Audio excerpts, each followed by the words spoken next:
भारत माता की। 8 दिसंबर में सरकार बनाएंगे, कांग्रेस 120 से ज्यादा सीटें क्रॉस करेगी। कल सुबह चुनाव होता है तो इस वक्त आम आदमी पार्टी जहां खड़ी है उनका एक भी सीट नहीं आता। अभी जनता थोड़ा उनसे पक गई है, थोड़ा उब गई है।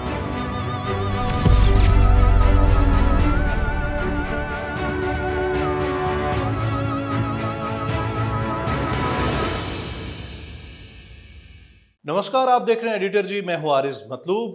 गुजरात विधानसभा चुनाव में वक्त ज्यादा नहीं रह गया है। 8 दिसंबर को इसके नतीजे आएंगे, लेकिन अभी से चुनाव प्रचार के लिए आम आदमी पार्टी, भारतीय जनता पार्टी के जितने भी बड़े नेता हैं वो प्रचार में जुटे हुए हैं। प्रधानमंत्री नरेंद्र मोदी हो या फिर अरविंद केजरीवाल हो, वहां जुटे हुए हैं। लेकिन कांग्रेस पार्टी की तरफ से अभी कोई बड़ा चेहरा वहां पर नहीं पहुंचा है। कहा यह जा रहा है कि प्रियंका गांधी, राहुल गांधी अपनी यात्रा से निकल के चुनाव प्रचार करेंगे गुजरात में। हमारे साथ अभी कांग्रेस के नेता जिग्नेश मेवानी हमारे साथ जुड़े हुए हैं। जिग्नेश, आपका बहुत बहुत स्वागत है एडिटर जी पर। जी धन्यवाद। जिग्नेश साहब, सबसे पहला सवाल आपसे है कि चुनावी माहौल क्या है गुजरात में अभी? चुनावी माहौल गर्म है और कांग्रेस पार्टी और हम लोग पूरी ताकत लगाकर, दम लगाकर कांग्रेस पार्टी लड़ेंगी। पिछली बार 77 सीट्स हम लोग जीते थे। इस बार जो पिछली बार 8-10 सीटों का फासला रह गया था, ये फासला इस बार मिट जाए और हम लोग गवर्नमेंट फॉर्म कर पाए, उसकी बड़ी उम्मीद है। उसी के प्रयास में दिन रात लगे हुए हैं। अच्छा, बीजेपी से प्रधानमंत्री नरेंद्र मोदी खुद जाकर रैलियां कर रहे हैं, रोड शो कर रहे हैं। आम आदमी पार्टी की तरफ से केजरीवाल साहब हैं, मनीष सिसोदिया साहब हैं। लेकिन कांग्रेस पार्टी की तरफ से कोई बड़ा चेहरा मैदान में नहीं उतरता दिखाई दे रहा है गुजरात में। नहीं, राहुल जी तो भारत जोड़ो यात्रा में, जैसा कि आप जानते हैं, लेकिन बीच बीच में अशोक गहलोत साहब आते हैं। भारत जोड़ो यात्रा की लॉन्चिंग के पहले राहुल जी खुद आकर गए। और बड़े चेहरों से मतलब क्या है, हम लोग भी है गुजरात में। नहीं, आप तो काफी बड़े चेहरे हैं कांग्रेस के। जगदीश ठाकुर जी है, अमित चावड़ा है, परेश धानाणी है, अर्जुन भाई मोढवाडिया, सिद्धार्थ पटेल, भरत सिंह सोलंकी, सारे बड़े दिग्गज नेता हैं। बीच में मिलिंद देवरा जी आके गए। इमरान प्रतापगढ़ी की 2 दिन के बाद मेरी कॉन्स्टिट्यूंसी में जनसभा है। कन्हैया कुमार का कार्यक्रम लगेगा जब मैं नॉमिनेशन फाइल करने जाऊंगा। फिर बाद में सचिन पायलट, मिलिंद देवरा आने वाले हैं। मुकुल वासनिक जी का कार्यक्रम बनने वाला है। मल्लिकार्जुन खड़गे जी का कार्यक्रम बनने वाला है। चुनाव के तुरंत पहले पहुंचेंगे ये सारे नेता जिनका आप नाम ले रहे हैं? नहीं, अभी चालू हो गया, अभी से कार्यक्रम चालू हो गए। अभी पिछले हफ्ते 2-3 जगह पर बड़े बड़े कार्यक्रम किए गहलोत साहब ने। बनासकांठा जिले में बड़ा कार्यक्रम किया। फिर मेरी कॉन्स्टिट्यूंसी में भी उनका कार्यक्रम लगा था, लेकिन फिर बीच में मोरबी की घटना हो गई। और मेरी कॉन्स्टिट्यूंसी के बगल में एक दांता अमीरगढ़ की सीट है, बनासकांठा डिस्ट्रिक्ट, वहां कार्यक्रम किया। और एक जगह पे नॉर्थ गुजरात में कार्यक्रम किया, राजकोट में किया। कार्यक्रम तो होते ही रहते, आते रहेंगे सारे नेता लोग। गुजरात की जनता राहुल गांधी को याद कर रही है कि नहीं, क्योंकि वो भारत जोड़ो यात्रा में व्यस्त हैं? भारत जोड़ो यात्रा के चलते गुजरात की जनता वैसे भी राहुल जी के साथ कनेक्टेड महसूस कर रही है। क्योंकि भारत जोड़ो यात्रा का जो इम्पैक्ट है वो केवल यात्रा के रूट के इर्द गिर्द नहीं है। उसका इम्पैक्ट, उसके वाइब्रेशंस अक्रॉस इंडिया, पूरे मुल्क में जा रहे हैं। तो गुजरात की कांग्रेस की कैडर, गुजरात का कांग्रेस का जो वोटर है, समर्थक है, मतदार है, वो और जो जो लोग जिसको बोलते हैं जो फैन सीटर है, वो लोग भी बहुत पॉजिटिवली राहुल जी को देख रहे हैं। राहुल जी की भारत जोड़ो यात्रा को देख रहे हैं। 1500 किलोमीटर इस आदमी ने वाकई चल के दिखाया। बाकी का रास्ता भी तय करेंगे। तो इस बात की पॉजिटिव इम्पैक्ट पूरे गुजरात के हर एक जिले में, हर एक तहसील में हुई है। और मुझे लगता है कि राहुल जी भी यात्रा में से वक्त निकाल कर कुछ दिन तो गुजरात में आएंगे। उनके भी कुछ कार्यक्रम लगेंगे, प्रियंका जी के भी लगेंगे। गांधी परिवार और कांग्रेस का जो रिश्ता है आप जानते हैं। अध्यक्ष भले ही बदले गए हैं वहां पे कांग्रेस पार्टी में, लेकिन क्या गांधी परिवार के लोगों को लोग चाहते हैं कि वहां पे आए उनके नेता गांधी परिवार से? क्योंकि बीजेपी, आम आदमी पार्टी लगातार कैंपेनिंग प्रचार कर रहे हैं वो लोग वहां पे। बीजेपी और दूसरी पार्टियों को छोड़िए, ऐसे भी कांग्रेस के कार्यकर्ता और गुजरात की जनता तो चाहेगी ना कि प्रियंका जी आए, राहुल जी आए। लेकिन चूंकि जनता समझती है कि भारत जोड़ो यात्रा के चलते भी राहुल जी नहीं आ पाएंगे, तो उसका कोई इश्यू नहीं है। लेकिन बीच में वक्त निकाल के राहुल जी जरूर आएंगे। थोड़ा बहुत वक्त गुजरात में कुछ जनसभाओं के लिए राहुल जी जरूर देंगे। अच्छा, अब दूसरा सवाल जिग्नेश आपसे ये है कि हार्दिक पटेल और आपका एक ग्रुप था, आप, कन्हैया, हार्दिक पटेल, लेकिन वो बीजेपी की तरफ चले गए। पहले उन्होंने मोदी के खिलाफ, प्रधानमंत्री के खिलाफ बहुत सारी बातें बोली। तो क्या उससे चुनाव में कुछ फर्क पड़ता है? कांग्रेस की बात करें तो। ये कोई ज्यादा फर्क पड़ने वाला नहीं है। देखिए, जिसको छोड़ के जाना था वो गए, और जिसको टिकना था वो टिके हुए। राज्यसभा के चुनाव के दौरान आज गुजरात के जो 63 एमएलए है, उनको भी ऑफर मिला था। तो जो 12-15 लोग छोड़ के गए, जिनको जाना था वो गए, लेकिन जो टिके हैं वो अपने असूलों पर, वो अपने सिद्धांतों पर, वो अपने मूल्यों पर खड़े हैं। जो सचमुच बीजेपी और आरएसएस का मुकाबला करना चाहते हैं, जो सचमुच इस मुल्क के संविधान और लोकतंत्र बचाने की इस लड़ाई में पार्टिसिपेट करना चाहते हैं, वो तमाम लोग टिके हुए। तो कुछ लोगों के जाने से बहुत ज्यादा फर्क नहीं पड़ जाता। कभी हार्दिक से आपकी बात होती है फोन पे, ऐसी दोस्ती यारी में? ओवन से माइल होती है, बहुत ज्यादा बात तो नहीं होती। और उनके पार्टी छोड़ने के पहले, पार्टी छोड़ने की जब न्यूज आई तब, और उसके बाद हमारी बात हुई थी। लेकिन दोस्ती है, दोस्ती रहेगी, दोस्ती अपनी जगह पर है। पॉलिटिकली अभी हम लोग दोनों अपोजिट कैंप में हैं, तो दोस्ती तो अपनी जगह पर बनी रहेगी। वो कहेंगे कि आओ चाय पीते हैं, हमें कोई एतराज नहीं। हम भी कभी कॉफी पीने के लिए बुला सकते हैं। तो कभी आपको बोले कि आप बीजेपी में आ जाइए, तो फिर आप क्या कहेंगे? उनको मालूम है, मेरी आइडियोलॉजिकल पोजीशन उनको मालूम है, वो मुझे इनवाइट भी नहीं करेंगे। अच्छा, हार्दिक के जाने का क्या कारण रहा होगा जिग्नेश? साफ तौर पे मानता हूँ कि जिस प्रकार से बीजेपी और आरएसएस का एक दमन चक्र चल रहा है, और जिस प्रकार से हार्दिक के खिलाफ 35 के करीब मुकदमे दर्ज थे, और उसमें से 2-3 मामले बड़े संगीन थे। उसमें से 2 जो सेडिशन के, राष्ट्रद्रोह के जो मामले थे, उसमें से 1-2 केस में हार्दिक को कन्विक्ट करने का शायद धमकी मिला हो, प्रेशर बना हो, दबाव बना हो। इस प्रकार की बात मेरे सूत्रों से पता चलने को मिल रहा है। और मुझे लगता है कि कन्विक्शन उन मामलों में 12, 15, 20 साल तक जा सकता था। तो शायद उसके कारण एक दबाव बनाकर हार्दिक को भाजपा वाले अपने कैंप में लाए हो, ऐसा पूरा मुमकिन है। मेरा तो यही मानना है, कोई ऐसे भी बेवफा नहीं बनता। अच्छा, तो क्या अभी आपको किसी ने कोशिश की, जैसे आपने बताया हार्दिक पटेल को लेकर के, आपको किसी ने कोशिश की बीजेपी से कि आप भी आ जाए? जैसे प्रधानमंत्री नरेंद्र मोदी आपके राज्य के, अमित शाह आपके हैं। राज्यसभा के चुनाव के वक्त भी मुझे भाजपा में जुड़ने के लिए नहीं कहा। पैसे का ऑफर किया था, करोड़ों रुपयों का, कि आप ये पैसा लीजिए और हमें वोट करिए। लेकिन मेरी जो आइडियोलॉजिकल पोजीशन है, मेरी जो ideological commitment, they have clarity about me. वो जानते हैं कि जिग्नेश यार ये नहीं आएगा, ये राजनीति छोड़ देगा, पब्लिक लाइफ छोड़ देगा, और कुछ काम धंधा कर लेगा, लेकिन भाजपा में नहीं आएगा। वो भाजपा को मालूम है। तो ऐसे ऑफर बफर हमको नहीं किया, भाजपा वाले कभी नहीं करते, हमको अप्रोच भी नहीं करते, उनको मालूम है। गुजरात चुनाव के मुद्दों की बात होती है तो अभी भी ऐसे लगता है कि हिंदुत्व एक सबसे बड़ा मुद्दा वहां पे दिखाई दे रहा है। बीजेपी इस मुद्दे को उठाती भी रहती है। क्या कांग्रेस के जो अपने मुद्दे हैं, जैसे महंगाई की बात आ रही है, सिलेंडर की बात आ रही है, गैस की बात आ रही है, क्या उससे कोई कंपटीशन है दोनों मुद्दों से? अभी सीएसबीएस का, दूसरी पॉलिटिकल जो सर्वे एजेंसी से, उनके जो भी रिपोर्ट्स आए, उसमें हर जगह पे ये बात आ रही है कि पहली बार गुजरात में बेरोजगारी और महंगाई बहुत ही सीरियस मुद्दे बनकर उभर कर आ रहे हैं। और हिंदुत्व से भी ज्यादा बेरोजगारी, महंगाई आज बड़े मुद्दे गुजरात में पाए जा रहे हैं। मेरी कॉन्स्टिट्यूंसी और उसकी इर्द गिर्द के तहसीलों में, जिलों में, जहां पर भी छोटे मोटे कार्यक्रमों में पार्टिसिपेट करता हूँ और जनता से इंटरेक्ट करता हूँ, बात करता हूँ, अब हर जगह पे 3 बात सुनाई पड़ती है। एक तो बेरोजगारी और महंगाई बहुत है। दूसरा, अब बहुत हो गया, बीजेपी का बहुत परेशान हो गए, यहाँ गले तक आ गया है, उब गए। और तीसरा, इन बीजेपी वालों की तानाशाही बहुत बढ़ गई है, दादागिरी बहुत बढ़ गई है। हर एक को टारगेट करो, जेल में डालो, फर्जी मुकदमे करो, प्रेशर बनाओ।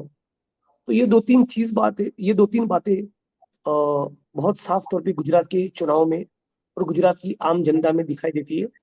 लेकिन बीजेपी और उनके नेताओं के कारण जो गुजरात की जनता का नुकसान हुआ, जो बेरोजगारी और महंगाई बढ़ी, इस मुल्क में पूरा कॉर्पोरेट लूट चल रहा है, हमारे संसाधनों को एक के बाद एक करके जो बेचा जा रहा है, इसके साथ साथ कांग्रेस पार्टी खुद क्या करेगी, उसका एक पॉजिटिव प्रोएक्टिव ब्लूप्रिंट हम लोगों ने तैयार किया है।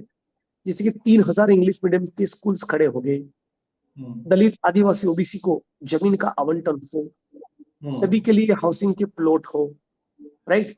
अर्बन इलाकों में भी, शहरी पॉकेट्स में भी मनरेगा की तरह एक रोजगार गारंटी की योजना जो राजस्थान में अशोक गहलोत लेकर आए, वो गुजरात के शहरों में भी लागू हो।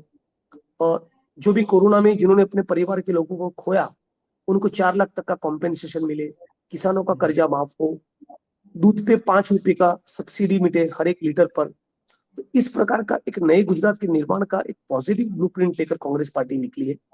और बीजेपी और आरएसएस को काउंटर करने के साथ साथ हम जो इन मुद्दों पर खड़े हैं, उसकी एक पॉजिटिव बात लेकर हम लोग गए हैं और उसका एक बहुत बढ़िया फीडबैक मिल रहा है। जिग्नेश, ये बताइए कि एक नई बात इसमें ये कर लेते हैं कि अरविंद केजरीवाल की एंट्री आम आदमी पार्टी की हुई है गुजरात इलेक्शन में, उनके ये बड़े अपने पॉपुलर मुद्दे हैं, कई ऐसे मुद्दे हैं जैसे बिजली है, स्कूल्स हैं, अस्पताल हैं, इसको लेकर के वो बार बार कहते हैं कि हम आम आदमी पार्टी के आम आदमी के नेता हैं, अगर आम आदमी पार्टी की सरकार गुजरात में आती है तो सब कुछ बदल जाएगा। उसको कैसे आप लोग कंपीट कर रहे हैं अभी? वो केवल सोशल मीडिया में उन्होंने थोड़ा एक स्पेस बनाया है, ग्रास रूट पे, ग्राउंड जीरो पे उनका खास कोई काम नहीं।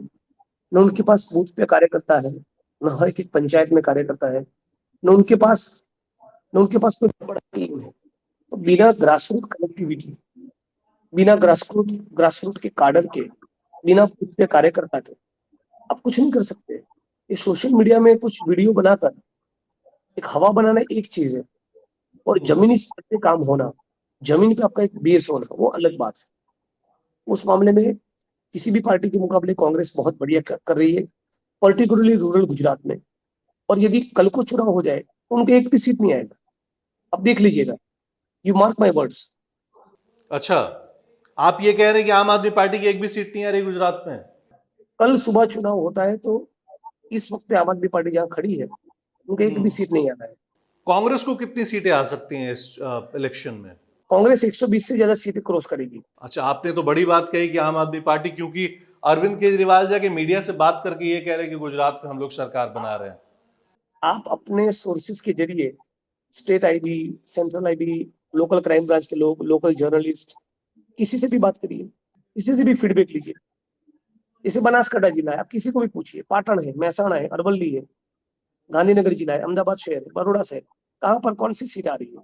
जिग्नेश, आप बताइए कि मेन स्ट्रीम जो मीडिया है, टेलीविजन है, उसके कवरेज को लेकर के आप क्या बोलेंगे? क्या उसमें आपको उतना स्पेस मिल रहा है जितना मिलना चाहिए? देखिए, ऑब्वियसली कवरेज तो उतना नहीं मिलेगा। अभी ये जो गोदी मीडिया शब्द है या कॉर्पोरेट मीडिया, ये शब्द ऐसे ही नहीं बने। पिछले 7-8 सालों के दौरान, जब से बीजेपी 2014 में सत्ता में आई, मोदी जी प्रधानमंत्री बने, तब से लेके अब तक मीडिया ने एक बहुत ही बायस्ड तरीके से कवरेज देना, एक विपक्ष के खिलाफ और पर्टिकुलरली विशेष तौर पे राहुल गांधी जी और कांग्रेस के खिलाफ एक नैरेटिव सेट करना। जैसे कि भी गुजरात में भी ज्यादातर मीडिया वाले लोग यही परसेप्शन बनाने की कोशिश करें कि कांग्रेस कहाँ दिख रही है, जब अभी north Gujarat, south Gujarat, central Gujarat, Saurashtra और कच्छ, गुजरात के 5 जोन में परिवर्तन संकल्प यात्राएं निकली। भारत जोड़ो यात्रा के 2 दिन पहले 5 सितंबर को राहुल जी ने 50-55 हजार का मोबिलाइजेशन किया अहमदाबाद के रिवर फ्रंट में। उसके हफ्ते 10 दिन के बाद हम लोगों ने एक बहुत बड़ा 60,000 का दलित सम्मेलन गांधीनगर में किया। महंगाई के मुद्दे पे दिल्ली में बहुत बड़ी रैली हुई। गुजरात के अंबाजी से लेकर उमरगाम तक, सौराष्ट्र में और कच्छ में यूथ कांग्रेस ने बहुत बड़ा बाइक रैली अक्रॉस गुजरात किया। गुजरात के दलित और आदिवासी इलाकों में हर एक घर तक कांग्रेस पार्टी दलित और आदिवासी जैसे वंचित तबकों के लिए क्या करेगी, उसको लेकर एक दलित अधिकार सत्याग्रह और एक आदिवासी अधिकार सत्याग्रह का कैंपेन लॉन्च किया है, उसमें लगी हुई है। पार तापी रिवर लिंक नाम के एक प्रोजेक्ट के कारण हजारों की तादाद में आदिवासी डिस्प्लेस होने वाले थे, उसके खिलाफ कांग्रेस पार्टी के एमएलए अनंत पटेल और उनका पूरा नेटवर्क जमकर लड़ रहा है, यहाँ तक कि उनके ऊपर जानलेवा हमला हुआ। तो इन सब प्रयासों के बावजूद हर बार मीडिया में यही स्टोरी, यही नैरेटिव सेल करने की कोशिश की जाती है कि कांग्रेस कहीं दिख नहीं रही। तो इस कदर ये मीडिया गोदी मीडिया बन चुका है। अंत में 1-2 सवाल आपसे पूछना चाहूंगा, वक्त की काफी कमी, आप चुनाव प्रचार कर रहे होंगे अभी। प्रधानमंत्री नरेंद्र मोदी का होम स्टेट है गुजरात, वो चाहेंगे कि वो चुनाव वहां पर ना हारें, किसी तरीके से कोई चांस नहीं लेना चाहते हैं, इसलिए वहां पर लगातार वो चुनाव प्रचार कर रहे हैं, अमित शाह हो या प्रधानमंत्री मोदी हो। आपको लगता है कि प्रधानमंत्री के तौर पर वहां की जनता से और प्रधानमंत्री से एक इमोशनल कनेक्ट है जो उनको बीजेपी को फायदा कर सकता है? अभी वो इमोशनल कनेक्ट नहीं दिख रहा है, क्योंकि अभी जनता थोड़ा उनसे पक गई है, थोड़ा उब गई है। बार बार मोदी जी आते हैं और मान के चलिए 40-50 हजार का उन्होंने मोबिलाइजेशन किया, उसमें से 20-25 हजार तो जो आशा वर्कर है, आंगनबाड़ी की बहनें हैं, सफाई कर्मी है, पुलिस के कांस्टेबल्स है, मध्याह्न भोजन के कर्मचारी है, हेल्थ डिपार्टमेंट के कर्मचारी, मल्टीपर्पज हेल्थ वर्कर, होमगार्ड के जवान, इन्हीं लोगों को गाड़ियों में, बसों में भर भर कर लाया जाता है। सारे पटवारी, टीचर, सबको मोदी जी के मोबिलाइजेशन के पीछे लगा देना पड़ रहा है। तो ये इसलिए हो रहा है कि नेचुरली जो जनता पहले उनको सुनने जाती थी, अब वो उनको सुनने के लिए आती नहीं है। अब उनको मोदी जी की बात में कोई ज्यादा यकीन या भरोसा नहीं रहा। अब मोदी जी को सुनना उनके लिए एक्साइटिंग या अपीलिंग नहीं है। तो उनका चार्म बहुत सब्सटेंशियल डाउन हुआ है और बेरोजगारी, महंगाई के कारण बहुत से लोगों का मोह भंग हुआ है। और ऐसे भी गुजरात में 25 साल से लोग मोदी को सुनते आ रहे हैं, मोदी जी को सुनते आ रहे हैं, तो लोग थोड़ा थक चुके हैं, उब चुके हैं। तो अभी उनका वो करिश्मा, वो जला अब वो नहीं रहा। अच्छा, मतलब आपको लगता है कि मोदी जी का फैक्टर अब काम नहीं कर रहा वहां पे गुजरात में इस बार चुनाव में? उतना ज्यादा वो फैक्टर काम नहीं करेगा। अमित शाह का क्या फैक्टर है गुजरात में आपकी नजर में? अमित शाह की का एक ही फैक्टर रहता है, फियर फैक्टर। जरा उसके बारे में समझाएं आप। मतलब यही लोगों से सुना है कि व्यापारी हो, कुछ बिल्डर हो, सबको डराना, धमकाना, प्रेशर बनाना, पुलिस का मिसयूज, आईबी का मिसयूज, भाजपा के कार्यकर्ताओं के जरिए अलग अलग टैक्टिक्स आजमा कर लोगों को प्रेशराइज करना, यही सब करते हैं।